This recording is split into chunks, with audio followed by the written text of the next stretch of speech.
Rayful Edmonds and why. Sit back. You're going to have a chance to give your opinion after I give you these different scenarios. Was it the feds? Let's not forget them. Was it the cartel? Let's not forget them. Was it the brothers on the street in D.C. that felt like he violated the street code? Let's not forget them. All right? We're just giving you different scenarios because I know these are the scenarios you're thinking. This is not to implicate anyone, but this is just to express what's in your mind from my mind, so I'm going to talk to you. Sit back, cop the book. The QR code on the screen works. Make sure you subscribe at Mecca Audio TV and hit the subscribe button while this is playing now. You're going to have time to go to Mecca Audio TV, subscribe, hit the notification and the notification bell, and you can just go right to where you at and hit the notification bell. Let's get this thing popping. All right. Keep it going, keep it going, keep it going, keep it going, keep it going, keep it going, keep it going, keep it going. Mecca what? Mecca audio. Mecca what? Mecca audio. What? Mecca audio. Mecca audio. I like the way it's going. All right, you know what time it is. Unique Mecca Audio, we in the house. I don't even want to show my face yet because I want y'all to really think about what is going on. That way you know that we in the house. We bring you something powerful today, and now here I come. Now, I left the black screen on because I need your mind blank right now because everyone have their own reasoning for why they feel Rayful Edmonds passed. But I'm going to give you a number of different reasons. Reasons you may not have thought of. But we're going to go. But first of all, some people say, who's Rayful Edmonds? Who's Rayful Edmonds? Well, we're going to let you know now. This is Hood TV. I got to give them a shout out. I like the way they did this. New details tonight in the death of infamous D.C. cocaine kingpin Rayful Edmonds. He died at the age of 60 months after he was released from prison. Edmonds' operation profited hundreds of millions of dollars at the height of the crack epidemic back in the 1980s. I'm back better than ever. This is the most recent and only video of Rayful Edmonds we've seen since his release from a... Now, does he look like a man that is having heart trouble to you? Put it in the comments. Does he look like a man that's having heart trouble to you? A federal prison last summer, captured on camera at an airport just after his release and shared on social media. Then U.S. Attorney Jay Stevens. I think Rayful Edmonds has been held accountable for the human destruction and tragedy that he has brought to this city and to the lives of thousands of young people who live in this community. The streets never sleep, and this time Rayful Edmonds, the infamous kingpin who practically defined the crack era in D.C., suddenly died just a few months before he was set to be released from prison. Now, you see how they said a few months before he's released from prison? You know he was in a halfway house, so that means he was still in the prison system. That's where we at. So that's what they mean by that. I like the commentary. Let's keep it moving. Speculations are running wild, and let's just say the family is not staying silent. They're coming forward with shocking claims about who might have been behind his sudden demise. It's looking like the snitches might have played a major role. Now, in case you didn't know, Rayful Edmonds wasn't just any name in the game, he was the name. In the 80s, this man turned Washington, D.C. into what was called the red rum capital of the U.S. due to the crack epidemic. By age 24, Rayful was running a massive empire with over 150 people under him, pulling in a mind-blowing $300 million a year. His crew wasn't just selling, they were reportedly tied to at least 30 red rums. When the crack epidemic... Now, let me tell you what red rum is. Red rum is equivalent to what we had in New York. My New York brothers know they was TNT. That's the Technical Narcotics Task Force. Technical Narcotics Task Force was TNT. That was equivalent to red rum in Washington, D.C. They was the ones that was put on the street to get the guns off the street because violence was starting to come in with the crack era. So, yeah, Red rum is also the word murder backwards. The guns was murdering, so they decided that they was gonna make a group called Red Rum to go out there and get the guns off the street in New York. They labeled it TNT. These was some big. Let's ride. We gotta ride. These was some big European lumberjacks. I mean, when they was in a 4-door LTD. If you don't know what that up for you that is for you younger people, go look it up. LTD is a big 4-door, car, American car.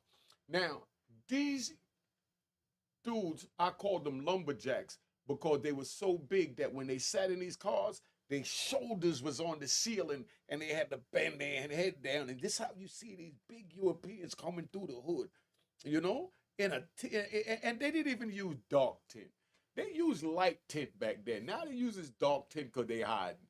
But TNT, Red Rum, they want you to know who they was. You see these big white dudes come in 4 deep. Sometimes they got 5 of them in a car. And when they pull up, they slam on the brakes, they jump out and they go chasing you through the projects. That's where you see the movies like from Boys in the Hood and Menace in Society. They get that from how TNT and Red Rum used to hit the street. But what they're saying is that, right? I'm gonna give you different scenarios. That's why you come here to Unique Make Audio to get my perspective.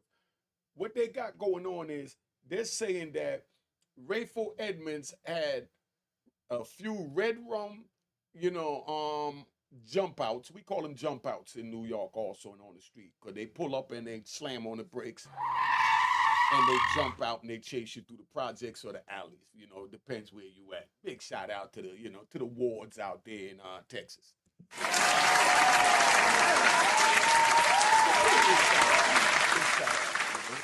And so that's where we was at, right? So they saying that Rayful Edmonds had some of Red Rum on his payroll, and now being that they say that some of America's finest in the law enforcement that's decorated, that don't have a blemish on their record, now Rayful Edmonds was in a position to put those blemishes on his record by letting it be known that he paid them off and paid for their kids to go to school from that crack era drug money that they was rewarded for being a part of shutting down. Okay, that's what they was there for. Red Rum was there to shut down the crack era, right? So do you think maybe Red Rum could have put a hit out on him? And being that he was still in a federal holding center where they was responsible, for what comes in and out. You think they may have poisoned him? You think he may have asked for Tylenol and got a heart inducent? Do you think the government could be that wicked? Somebody put it in the comment. I'm just giving you, the thoughts that's out there, and I'm bringing it to you. Do you think they could be that wicked to have, unalived Rayful Edmonds? The government would never do something like that, right? Somebody put it in the comments. Let me know what you think of that. And I'm going to let it go a little further before I give you the different scenarios because we ride. All right, let's go. Epidemic hit, the DC Police Department wasn't ready for it. When crack was the hustle here in the nation's capital back in the 1980s, nobody, absolutely nobody, worked harder than Rayful Edmonds III. But like they say, every kingpin has his downfall. In 1990, Rayful was hit with a life sentence for running his empire. And if that wasn't enough, he managed to keep the hustle alive from prison, getting another 30 years for dealing nose candy while locked up. Now, before we go into that and fast forward, right? Let me take you back on some ride. And to be honest, this is the real reason why the rat bastards hate me so much, because I'm connected to everything and I got, solid information and I got receipts, Oh, and I want to say this before I go any further. We got the Ohio 4, right? Please text a friend right now when you get off, text freetheohio4.org. Please, freetheohio4.org.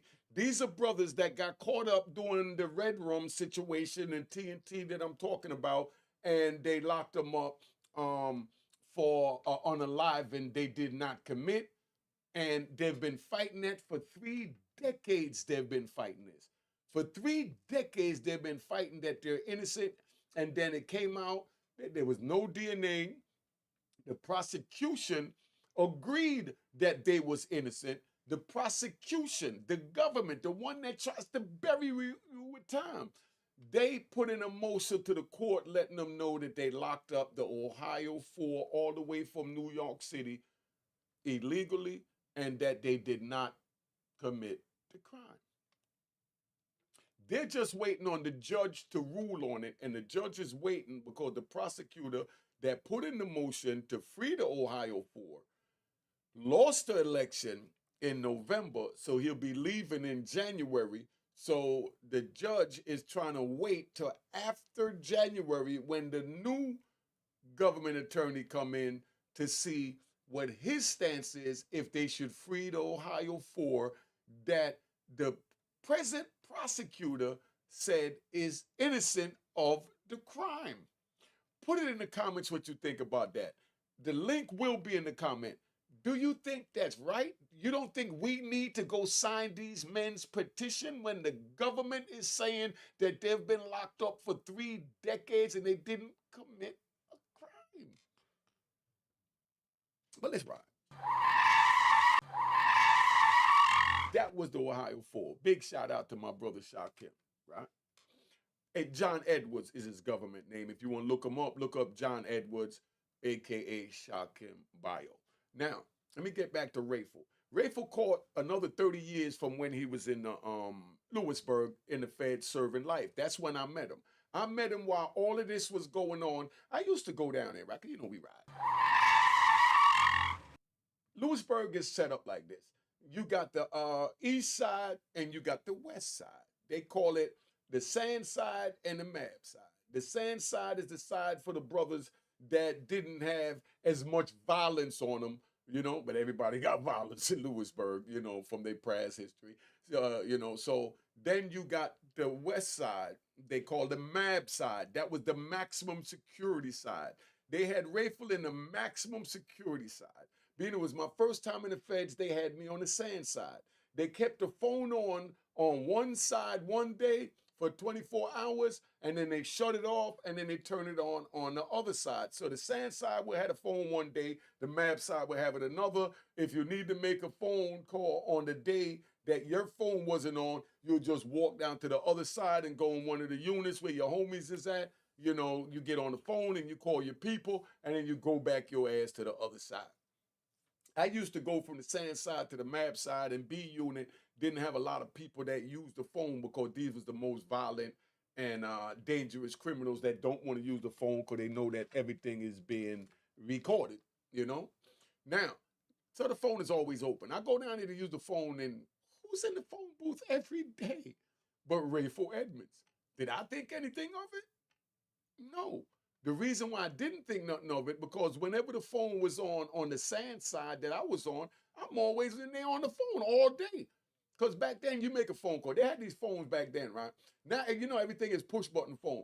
Back then, they had the rotary phone with the cord that come off it, and you pick the phone up, and you click down the receiver, and you dial the number 1, 2, 0, 1, you know what I mean? And a rotary phone.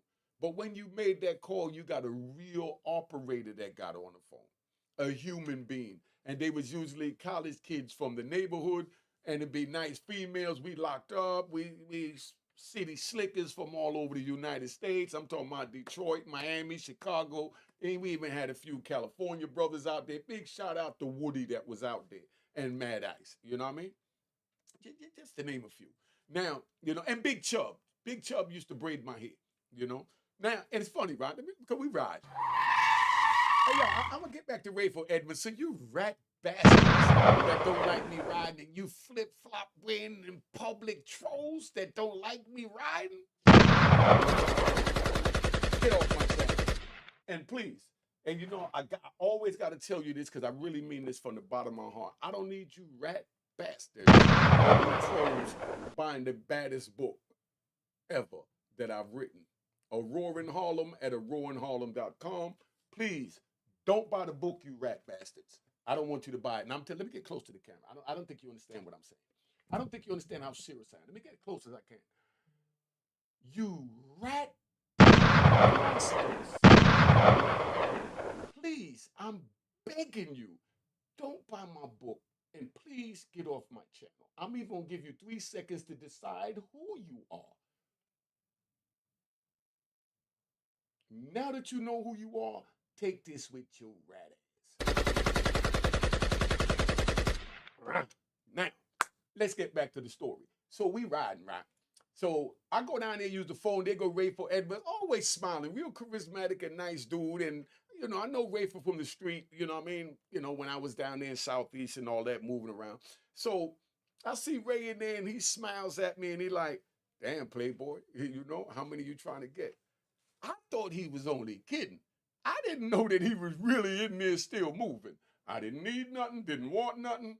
Could have made something, but didn't want nothing. But they see the smile he got on his face, like, yo, playboy, how much you trying to get? That was his way of laughing because he know that, you know, we both went to trial and these people don't know what really went on.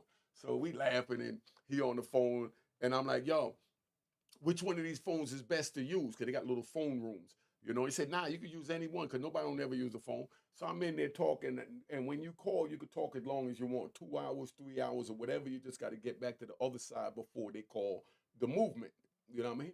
So now, because even when they end the move, you just stay in the unit and chill, as long as there's no fight. And that's a big gamble because there's always a fight or a stabbing in Lewisburg. Because my first day there, right?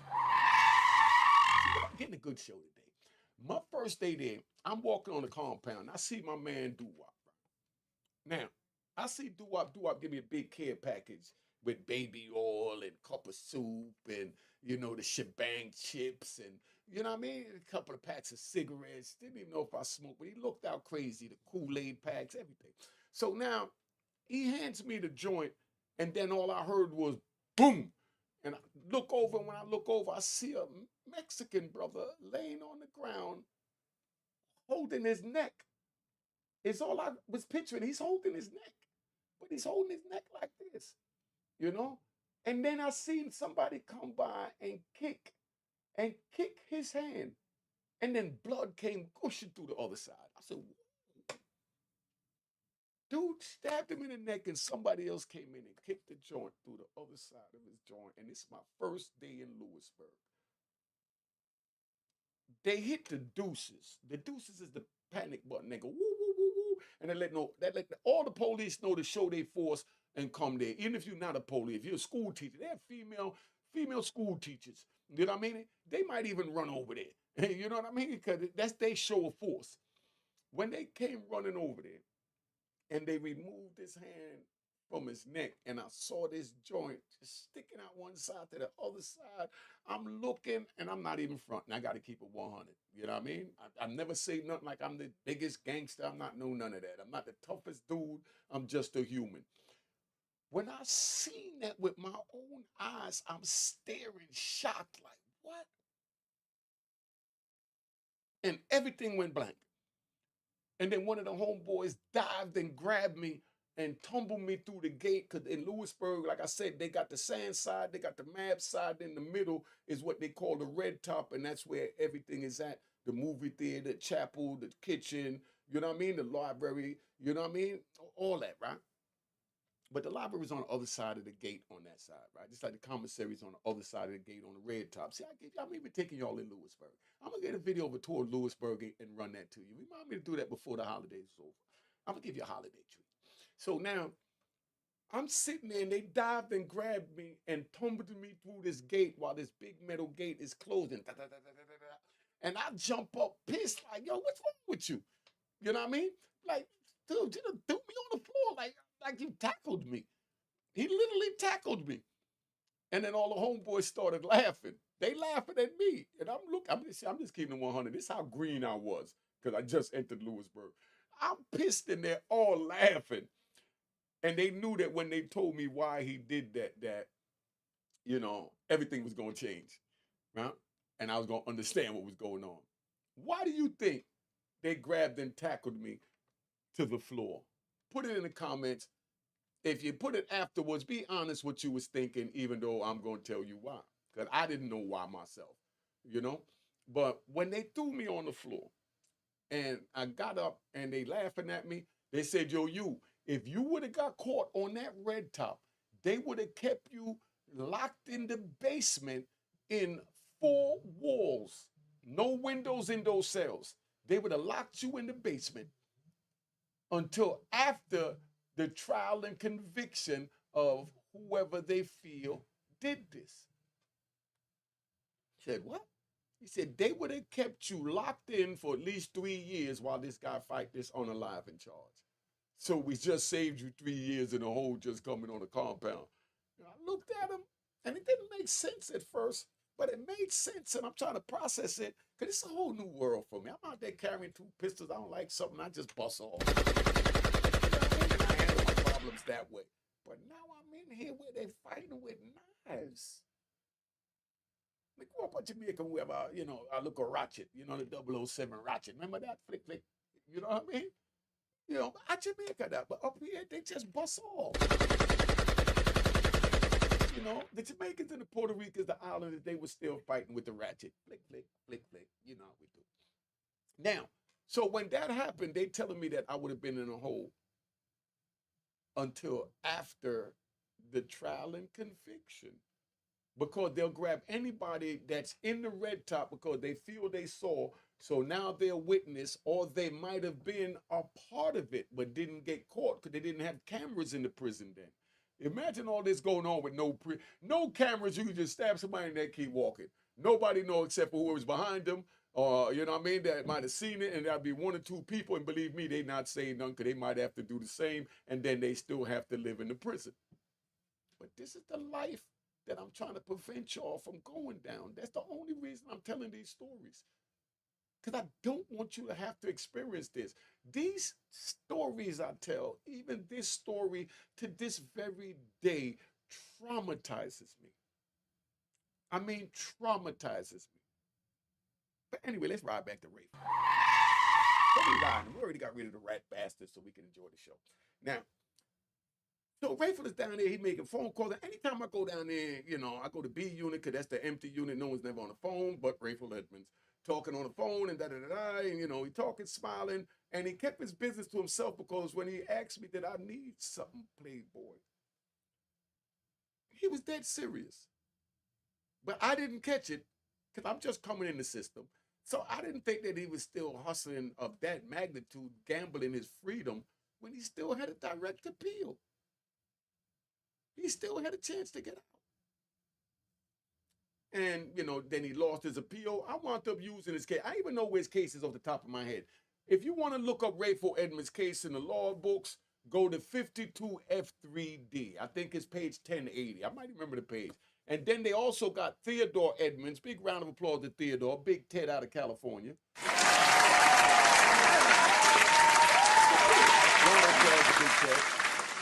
Then they also got Big Ted Theodore Edmonds.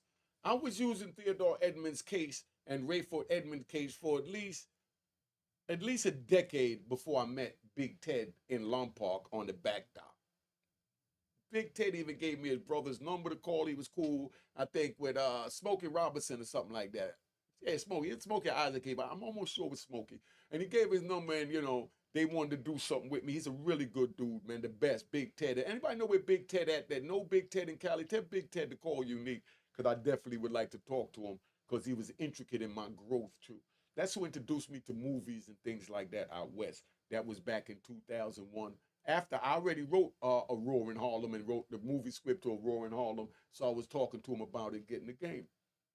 But Rayful's case is in 52F3D. Just put that in, put in Rayful Edmonds. You're also going to see Theodore Edwards. That's not Rayful. Rayful is Rayful, and Theodore is Theodore, a.k.a. Big Ted. Caught his case from California, allegedly selling drugs. through like Federal Express, whatever it was. What that the brown truck, UPS, you know what I mean? And it got knocked in Pennsylvania, so they brought it from Cali to there, took him to trial. So I used their case for a number of years. But you know, that's where that's at. I don't want to be here too long about it. Let me get back to Rayful real quick. I could be here all day running my prison stories. That's why I had to get off from over there. Go check out Unique Mecca Audio Prison Talk is what it is now, but I'm gonna change it to Prison Stories. All right. All right. So it's Unique Mecca Audio Prison Stories.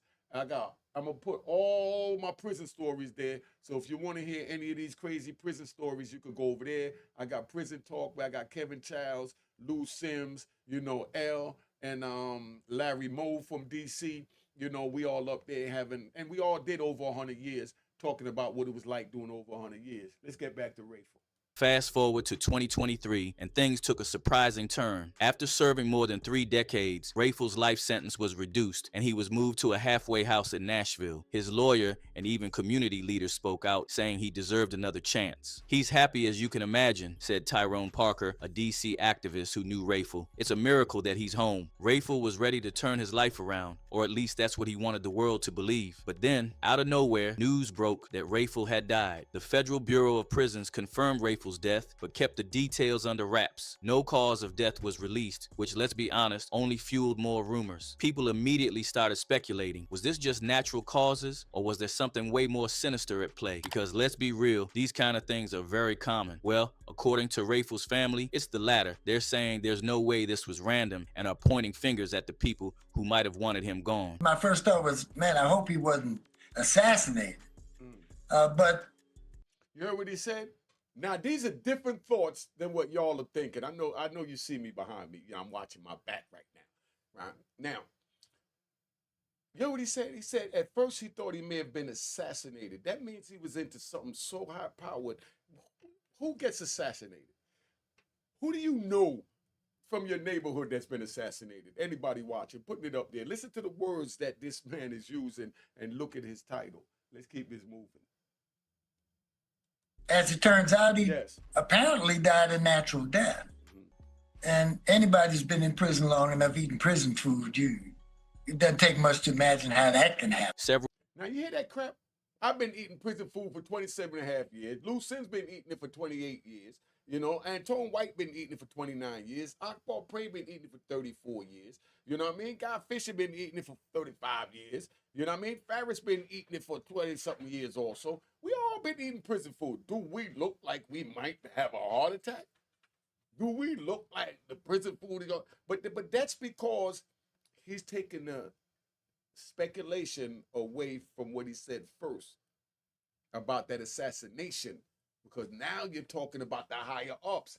How many people do you know from our neighborhoods, from your neighborhood, that ever assassinated someone? I'm not talking about just standing over them, giving them 2 to the head. You know what I mean? Pay attention. You know what I mean? This is good. Several people believe that this death wasn't just some coincidence. It was retaliation. If you know Rayful's history, then you know he flipped on some of his closest allies back in the day. See, closest allies. So that's what they're getting ready to get into. It might be his closest allies. You know how they do that. Make sure you subscribe at Mecca Audio TV and Unique Mecca Audio Prison Stories to get more of these prison stories. Rayful turned informant and started ratting people out, it shook the streets. He allegedly provided the feds with information on major players in the game, and snitching at that level doesn't just get forgotten no matter how many years go by. There has been wild speculation that some of the people he snitched on might have had connections even after all these years. Was Rayful's release from prison the perfect opportunity for someone to settle the score? After all, this wasn't just some street-level drama. Rayful's empire reached all the way to the top, and you heard that? It reached all the way to the top. But they're talking about down the smaller level, you know, with our neighborhoods, you know, with his dealers that he dealt with, right? Let's stop it. Let's stop it. You know what I mean? But let's see where we at. We don't do no faking over here. We give you the real and unique Mecca Audio. I had to take me off from behind me right now. We just chilling. But that's the charismatic smile that Rayful always had. And it's a shame that he wound up flipping and going to the other side. And that brings me to my next ride. Rayful Edmonds' family is mourning his death as we speak. They're mourning his death as we speak. They're crying for him as we speak. But the families of those 100 people that he ratted on is cheering and celebrating. You see how one group cheer and one group mourn?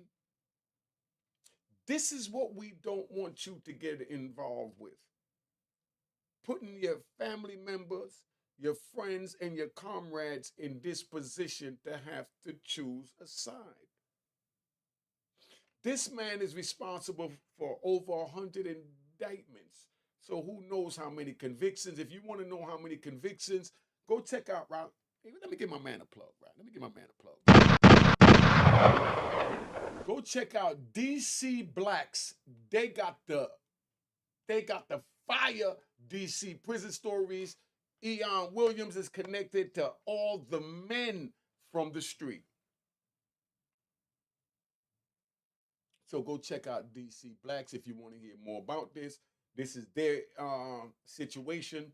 I'm just speaking on this, not for the person, but for the situation, so that the youth understand that it's not worth it to get involved in a life of crime. It's not worth it to be a rat and tell on nobody when you choose to be on the street, because you never know how long they're going to harbor that revenge. You don't know if they pass and then their kids picked up that revenge because the father put it in the child that this man must go. But Pops passed before he got a chance to go, and the child might pick it up and say, I'll ride. I'm going to ride for my daddy. He told on my daddy. And that's what's so sad. Then you don't know when that person or that person's children might say, what does that child say, right? He ruined my life by taking my father away from me, by telling on him and getting him a life sentence. I don't know my father because of this man that told on my father.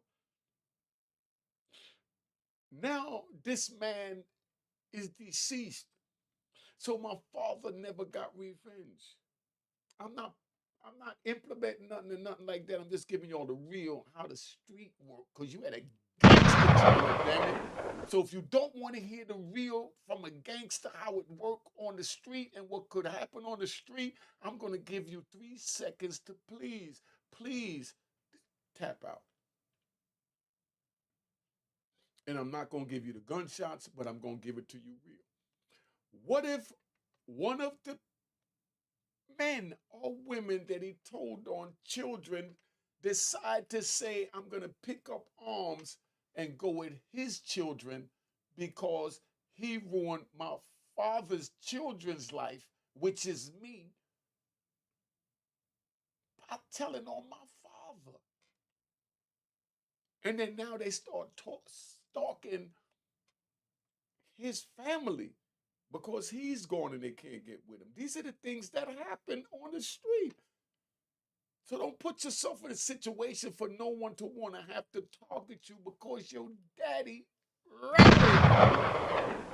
Can't give it to you no realer than that. Cash App on the screen. Make sure you hit the icon and say what's created in 2020. And please subscribe if you're not subscribed. I'm asking you. That's all I'm asking. I don't want to have to fire no gunshots at you. Please subscribe if you're not subscribed. That ain't asking for too much. Look how fire this is. I'm really enjoying this video because I know I'm giving a lot of good jewels. Been on here 35 minutes kicking it with y'all. And I didn't even finish this video yet. I'm going to finish playing the rest of this. But that's where we at. Anything could happen, so don't get involved in the streets, y'all. Get your joint together. His enemies weren't small-time players. Rayful's family isn't buying the official silence around his death. They've been vocal, saying the timing is way too suspicious. His halfway house placement was supposed to be a fresh start, but instead, it turned into a graveyard. Now, you heard that? His halfway house, because he was still connected to the FBOP, turned into a graveyard. So, my first scenario that I gave you, allegedly, what if the higher ups decided to put something in his food to induce his heart because they scared that now that he's out and he tell his stories, he might reveal something about them that they don't want to be revealed. And that's one way that his halfway house could have turned into a graveyard. Think about that. Now let's hear from Big Rick Ross. Big shout out to Rick Ross too. I was with Rick Ross in Lombard. You know, I talked to him since I've been home. Big Rick. Matter of fact, Rick, I'm gonna reach out to you, Rick. We're gonna do something together. I was with Rick Ross in Lombard at the end of his bid. You know what I mean? Let's talk. And that was in 2002, maybe early 2002. Yeah, early 2002. You know what I mean? Or 2001, one of the other. 2002, I'm almost sure. Well, you actually interacted with him? Yeah, Ray used to come to L.A. Oh, so he a cop from you? From Melvin Butler. One theory suggests that Rayful was taken out by someone who didn't want him talking. Remember, he was reportedly cooperating with law enforcement to get his sentence reduced. Could he have been planning to expose even more secrets? Maybe he was ready to expose secrets against law enforcement. Another theory ties his death to rivals who never forgave him for snitching. Rayful might have been out of the game for decades, but in the streets, some grudges last forever. You heard that? That's why I say don't get involved in the street, man. Some grudges last forever. Please, please, please don't get involved in the street. I can't get an emoji for nothing. I mean, somebody tell me something. I guess they loving the project, but let's keep it moving. Rayful's death also raises questions about the current state of DC's streets. Despite being out of the game, his name still carried weight, and his release might have stirred up old tensions. Do you believe Rayful Edmonds' release stirred up old tensions? Some believe that his death could reignite rivalries or spark even more aggression in a city that's already struggling with crime. You see how you two say anything? You tell me who's going to go to war and bust their gun and risk their freedom for Rayful Edmonds right now.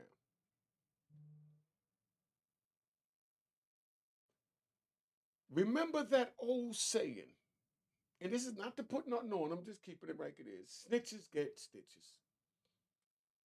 And that was the easy way out, because you could also get unalived. Remember, if you want to know more about Rayful Edmonds and the DC movement, that's not my thing. That's my brother, Eon Williams, over at DC Blacks. Anything you want to know about DC, I'm telling you, go check my brother Eon Williams out over at DC Blacks. Oh, yeah, and Streets from V. See, I know my man person. I can't remember his YouTube, because I only be on YouTube. Streets from V. Please go check out Streets from V also. I think that's the name of it. I'm going to put it in the comment, but Streets from V, he does really good commentary on out that way. He in the DMV. Before his death, Rayful was reportedly trying to turn over a new leaf. Community leaders who supported his release believed he could help steer at-risk youth away from a life of crime. Let's give the man a chance, said his lawyer Jason Downs. He feels that he has served and paid his debt to society. But did the streets give him a chance, or was his past too heavy to escape? I don't think I'm going to spend the rest of my life in prison. I think I'm going to go home one day soon. See, that's a manipulative personality. That's what we all had as kingpins. We had the manipulative personality to think that we could manipulate our way out of any situation. Look in his eyes. He's looking and telling you, I will be home. It took him another over 2 decades to get there, but he accomplished his mission, but he didn't last very long. You think your appeal will be successful? Yes, I hope and pray that it will. No matter. See, that little smirk, he ain't thinking about no appeal. He was already ratting. You know what I mean? That's what he was thinking. He thinking the police, he was thinking the feds was going to work with him, so he gave the smirk. She asked about the appeal because she talking about him going out like a gangster. He already thinking he going out like at the back door, and he think they going to help him, but instead they flipped it and said, nah, we ain't going to let you out, but we'll use the information you gave and credit that towards your mama and get your mama out, because no man's mama deserved to be in prison, and I believe for nothing. unless you do something like with a child or whatever.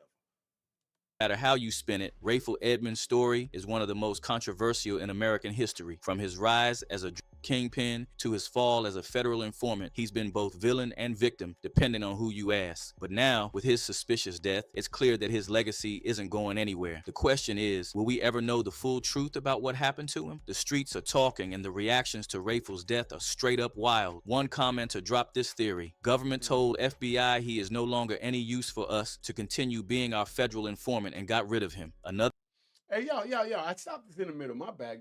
I just remembered. It just came to my mind. Go check out Banky Pound. That's another one that does prison stories. I did an interview for the holiday with Banky Pound. I looked at part one yesterday, right? He put out the part one of the interview with me and him, and I'm watching it. And as I'm watching it, you know, it was getting ready to get up to me telling the old Tupac story, and then the joint just ended. Bam. Crush me. I called Banky and gave him How could you leave me hanging like that? So I know how y'all feel. Go watch part one now, and part two will be up this evening. I'm going to play it on my channel as well, but I'm letting Banky, you know, reap the rewards of it because I agreed to get on his joint, and then he said, you put it on your channel as well. So that's what we do as men. We look out. Huh? Let's go. Another hit hard with snitched on all those people about substances and 20 red rums to get out for 90 days and die. It's clear that people aren't buying the official silence around his death, and the rumors are only making... You heard that? Snitched on 20 red rums. That's 20 jump outs that was declarated for bringing down the crack era through this man's information. His information is what brought down the crack era in Washington, D.C. Red rum, he told on 20 of them. Do you think they had something to do with his demise? Put it in the comments. That just open your eyes up to so much, man. Things confusing. The question remains, how much of this is conspiracy and how much is the ugly truth? So what do y'all think? Was Rayful's death just a tragic end to a controversial life, or was there something way darker at play? Leave your thoughts down below, and don't forget to hit that like button and subscribe for more development. Now, so that's where we at, you know, just so you fully understand. Let me bring this up because we won't deal with Rayful Edmonds, and I'm gonna give you all a closeout because my joint's so fly. The way I hook this up, I'm gonna bring it back down here. You know what I mean? I'm gonna bring it back down. Where is it? We're gonna go to breaking news for you. You know what I mean? We're gonna go to breaking news. Now, we began with breaking news, we close with breaking news. I gave you a chance to open your mind and see different angles and different ways that may have caused this man's demise. Please subscribe at Mecca Audio TV. Cop the book, Aurora in Harlem, at aurorainharlem.com. Hit the notification bell here. Subscribe. That's all I'm asking you. Let's ride out. Make sure you hit the QR code on the screen and know that you can cop my man's book over there. All right? Cheers, cheers, the crime, the crime, the crime, the crime, the crime.